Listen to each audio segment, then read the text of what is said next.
tradition on their sleeves. They're over the moon tonight. We were asking world and Olympic champions to do this, and they were all in. I don't know if they could see the potential or they were just humoring me, but they decided to jump in. With all the right pieces in place, it came time to test the theory. This is like a day like no other.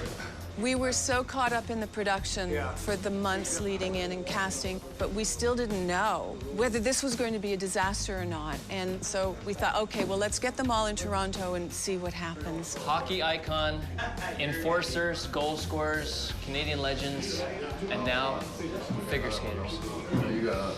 Frightening, very frightening. We were standing back and watching these giants of men and these beautiful women skating around.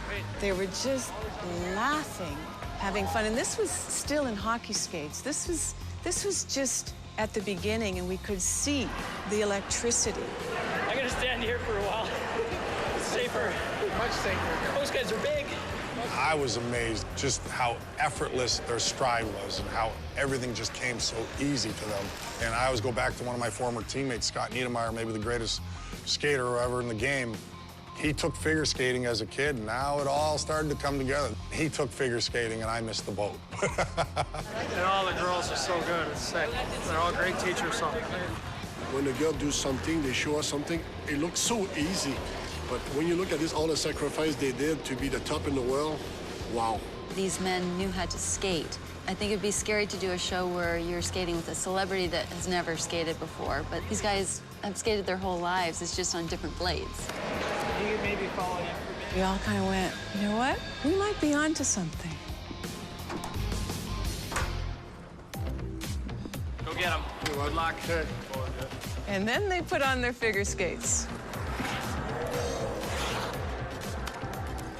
Boot camp was this place where humility rained down on everybody. First boot camp. Oh my God, it was a train wreck. Then I realized it's not gonna be so easy. I looked at them skating or trying to skate or falling down and laughing at each other, and they were like little boys again. And we were having this private party, and we were going to share it with all of Canada. I think what we all grossly underestimated was the fact that these were 8 guys who were competitive, intense, and really good athletes. I think all of these hockey players are fast learners. They got to the top of their game by being great athletes. I'm so impressed with these hockey guys. They're not scared, they're really quite fearless, and they're giving it their best. It was amazing to see how quickly they adjusted to the skating world. These guys are adapting so well. Every guy here so far wants to win. Let's go. And roll her down like that. Yay! With boot camp over, the 8 pairs spent the next 6 weeks training separately. Can you hold under my neck? Yeah, there you go. She's crazy. I didn't expect it was going to be that tough, seriously. It's better. The whole thing is better. Craig Simpson took it so purely. He decided that if he was going to do this, then he was going to do it exactly as figure skaters do it. He was going to wear the blade without shaving any toe picks, and he was going to learn this. So that was his approach. 1 and 2. Jamie, can you see anything? No, not really. Well, I said I should be here, shouldn't I? And Ty's approach was no. If I'm lifting a girl over my head, I need to feel secure. He wants to try it. I just want to make sure. I know. That's it. That's it. That's what it is. You just did it. Yay! Lisa. Stop. Perfect. That's the way I want That's it. Down, down, yo! Just 4 days before opening night, the teams were finally reunited. Maple Leaf Gardens, the ice temple that Blades brought back to life. Maple Leaf Gardens, for everyone involved, I think, gave it that special little magic. There was something about Maple Leaf Gardens, and everybody says it was magic. I remember when I was a little boy, I walked in and I played my first game in there. It was like a hollow, like a church. There's ice. Maple Leaf Gardens was a huge part of that first year. For Paul and I, that was where we retired from skating. Our final show, one last time, was at Maple Leaf Gardens. We all walked in so silently, and we all just stood there in silence and just, like, looked around. And it was like everybody was just in awe. It's hard to explain. It was just very exciting to feel it, but to also see the reaction of the other skaters and the hockey players. We all have memories. It's unbelievable. I can't believe how good it looks. It was amazing to see the guys turned into little boys. Never thought I'd be back here skating, that's for sure. My big partner, Stéphane Richer, walked into the garden and looked at me and said, you know what? My first NHL game when I was 18, a little boy, was here in the garden. He said I walked exactly through that ramp, and my coach kept telling me, you gotta be tough, but keep your head up, you gotta be tough. He said, now I'm with you, and you're telling me you gotta keep your head up, but you have to be elegant, but still be tough. For players, the transformed gardens became a test of readiness for studio ice under hot lights. I want to see Daddy and Mommy. Grandma and Grandpa right here. Grandma and Grandpa. Yeah. I didn't want to say anything, but Mommy and Grandpa are going to be on the ice and stuff. We had a lot of fun in that room, and even though we're competing against each other, the bond came back. Do you have your walker? You got the walkers ready? Start with the chairs. Come on, Barb, let's go. Where is she? Where is she? Quit being so slow. Let's go. Come on. Over the training period, the pairs weren't paying attention to each other because they were so tunnel-visioned and struggling with their own work. There you go. How do I look? So the first time in the gardens was the moment when they were able to check each other out. Holy moly, holy. Nice. We were all out there skating. There was a real energy. And so for all the competitors, it was the first time they were really seeing each other. Wow, Pepe! Smooth as butter. Look at this. And I remember specifically Claude Lemieux and Shaylin Bourne were very ready for the first show. We were stunned. Look at that. He has a turnout. Jesus. The best part was to see the other players watch the guys on the ice, and their eyes are this big, saying, oh, wow, we have a lot of work to do. I was kind of flabbergasted. I was amazed. They got this thing down pat. I'm not sure I'm up to par yet. I had to keep going back to, no, just go out and do your best, just like your mom told you when you were a kid. I'm always really, really concerned about the safety of the women and the players. Ice is unforgiving. When Marie-France and Stéphane came in, no doubt they were intent on making sure that what they were doing was every bit as good as what everybody else was doing. It was the first time that Stéphane and I did a full run or a practice with no boards, shorter ice, spotlights. It's very different than skating in a hockey rink. I guess I should have seen that it was too early for us to have a full run of our program. Oh, wow. Oh my God. No. A little more nervousness, a little more adrenaline. That can sometimes be your biggest enemy. And it proved out on that particular day to be just that. I mean, they had a bad slip, she had a bad fall.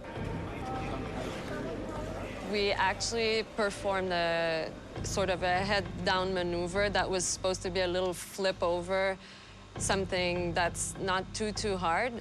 But there was a problem with the handhold, and his reaction was to let it go and try to re-grab. But for somebody who never did lifts, it's not instinctive. It was really frightening because when anybody hits their head and blacks out, it's real. I think it kind of snapped everybody into a sense of, oh, things can go bad here. It all changed. It was the wake-up call that maybe we needed. I think your initial reaction to something like that is, I'm in over my head. And now I've got proof that I'm in over my head. I remember Stéphane just being in such a state, like he just wanted to go home. He didn't want to continue. We all were terrified of what impact that accident 4 days before the first performance show was going to have. As a skater myself, I know exactly how he felt. And you have to have the confidence and the support from the person you're skating with to say, hey, relax, it happens. And I think she was very good with that.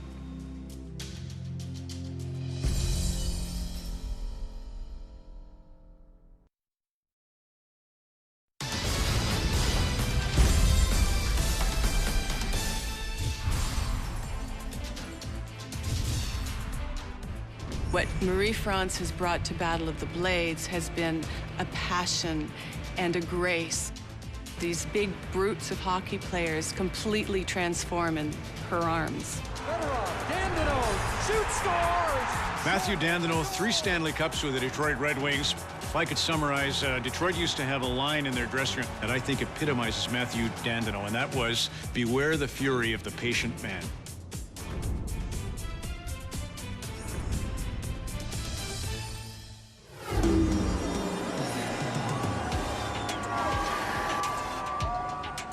The producers always said that I had to judge because it was very much my vision that I needed to step up and take responsibility and be one of the judges. Olympic double gold legend Dick Button would sit beside her. We wanted legitimacy, and we wanted an authoritative voice. And who else but Dick Button? And so, that little idea had grown into a grand opening night from Maple Leaf Gardens in Toronto. I remember before the show, an incredible degree of energy. I mean, nervousness on everyone's behalf. Our goal is to not embarrass the family. Just like Game 7 almost. We wanted it to be good. We wanted people to watch us. We didn't want to be a laughingstock. I was as nervous as you can get that first night. And like competing when I was younger, the closer I got to the moment, the better I actually felt. I've been so scared so many times in television. There's nothing worse almost than hearing, you know, and here's your host, Ron, you know. All of a sudden, it just kind of hit me, the concept. Ron, remember why you're doing this. It's not about you. It's about what we were thinking was beautiful about the idea is figure skaters and hockey players, the 2 arch rivals, they're actually going to work together on this. Live from historic Maple Leaf Gardens, this is Battle of the Blades with your hosts, Ron McLean and Kurt Browning. This was going to be our first impression on our audience. We had choreographed a little opening. I would do a little surfer dude move like this, and Kurt would mirror it on the opposite side with his skateboard move like this. And then we would skate down, throw snow on the camera, and good evening. Welcome to Battle of the Blades. That first night on live television from Maple Leaf Gardens, I was basically as close to Hockey Night in Canada as I was ever going to get. The odyssey, the audacity. Kurt, what is this? Exactly. It's a mixture of sweat and sequins. It's the grace of figure skating and the brawn of hockey. It could be Tydomian tights. Don't let that scare you away. The energy, the electricity. My heart was pounding. I think I was probably the most nervous. My mouth was dry. I was horrified. And I haven't been too scared of too many things in my life. Ladies and gentlemen, it's time to meet the 8 pairs who will vie for your votes. The professionalism of the guys like just Sean. They all realized that they were going on national TV, and they had to make it work. The men and women who will vie for the first ever Battle of the Blades. All these questions, who will get your vote? Will Domi and Probert hook up for old time's sake?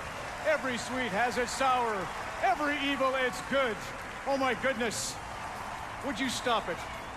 Who's going to be the first guinea pig to actually set this show on the rails?